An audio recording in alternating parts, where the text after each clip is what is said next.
Morocco का रहने वाला एक लड़का जिसकी उम्र 18 साल होती है, वो एक लड़की जिसका नाम नादिया होता है उसके साथ इस तरीके से शारीरिक संबंध बना रहा होता है कि उसकी दर्दनाक चीखें निकलने लगती हैं। उसका तरीका जो संबंध बनाने का होता है वो ऐसा होता है कि वो लड़की जो होती है उसको झेल नहीं पाती है। और उसके बाद दोस्तों एक ऐसा कांड हो जाता है जिसको सुनकर आप सब हैरान हो जाओगे। आइए जानते हैं। नमस्कार दोस्तों, क्राइम स्टोरी में आपका स्वागत है। मैं अफसर सिद्दीकी। अगर आपने हमारे चैनल को सब्सक्राइब नहीं किया तो सब्सक्राइब जरूर कर लें ताकि हमारा मोटिवेशन बना रहे।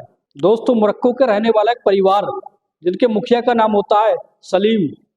सलीम की एक लड़की होती है और उनकी बीवी होती है। लड़की की उम्र लगभग 18 साल होती है जिसका नाम नादिया होता है। नादिया अपनी एलएलबी की पढ़ाई कर रही होती है। वही मोरक्को के एक डिग्री कॉलेज से अपनी लॉ की पढ़ाई कर रही होती है। तो वो लड़की देखने बारने में बेहद खूबसूरत होती है और अच्छी पर्सनैलिटी होती है। अपने स्कूल में पढ़ाई कर रही होती है। पढ़ाई के दौरान ही उसे एक लड़का जिसका नाम इरफान होता है, इरफान उसको पसंद आ जाता है। इरफान अच्छी पर्सनैलिटी होती है और धीरे धीरे उनकी दोस्ती हो जाती है। दोस्ती के बाद उनकी जो मुलाकात होती है वो प्यार में बदल जाती है। जब ज़्यादा ही पसंद करने लगते हैं तो बात उनकी जो शादी तक पहुंच जाती है। नादिया जो होती है अपने माँ पिता सलीम खान से उस लड़के को इरफान को मिलवाती है। लेकिन दोस्तों जैसे ही उसे वो मिलवाती है, मिलवाने के बाद नादिया के पिता इरफान खान उससे बहुत पसंद करते हैं इरफान को।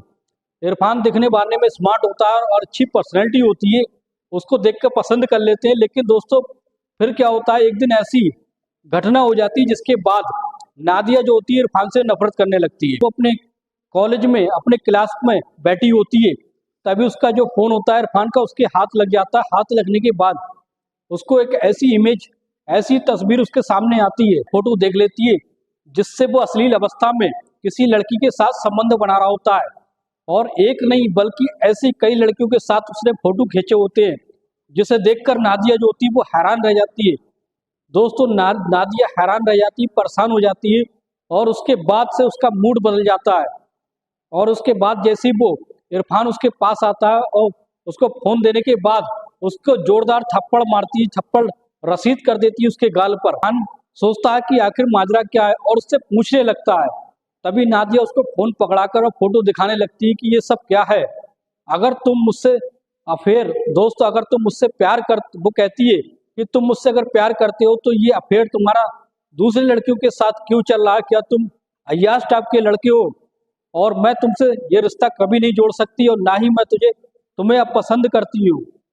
जब ये फोटो मैंने तुम्हारे अश्लील अवस्था में देखे तभी से मुझे नफरत हो गई तुमसे। लेकिन नादिया जो होती है उसकी किसी बात को नहीं सुनती है, तो नादिया जो होती है उससे ब्रेकअप कर लेती है। ब्रेकअप करने के बाद इरफान उसके पीछे पड़ जाता है और कहता है कि मुझसे गलती हुई है और मुझे माफ करो, आगे से कभी मैं ऐसा नहीं करूंगा। लेकिन नादिया जो होती है वो अपनी जिद पर अड़ जाती है और उससे ब्रेकअप करने के बाद वो उससे दूर दूर रहने लगती है। वो थोड़ा ज्यादा परेशान रहने लगी थी।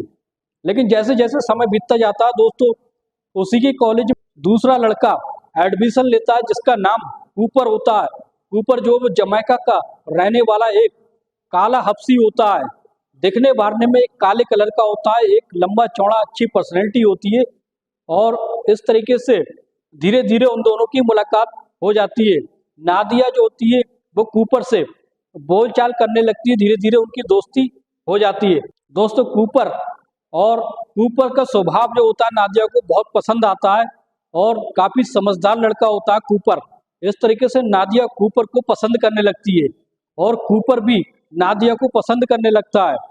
जब धीरे धीरे बात बढ़ जाती है, एक दिन नादिया अपने पिता सलीम खान के पास कूपर को ले जाती है। ले जाने के बाद उससे बातचीत करती है और कहती है कि कूपर लड़का कैसा है। दोस्तों नादिया के पिता कहते हैं कि मुझे समय दो अभी सोचने समझने का, उसके बाद मैं फैसला करूंगा।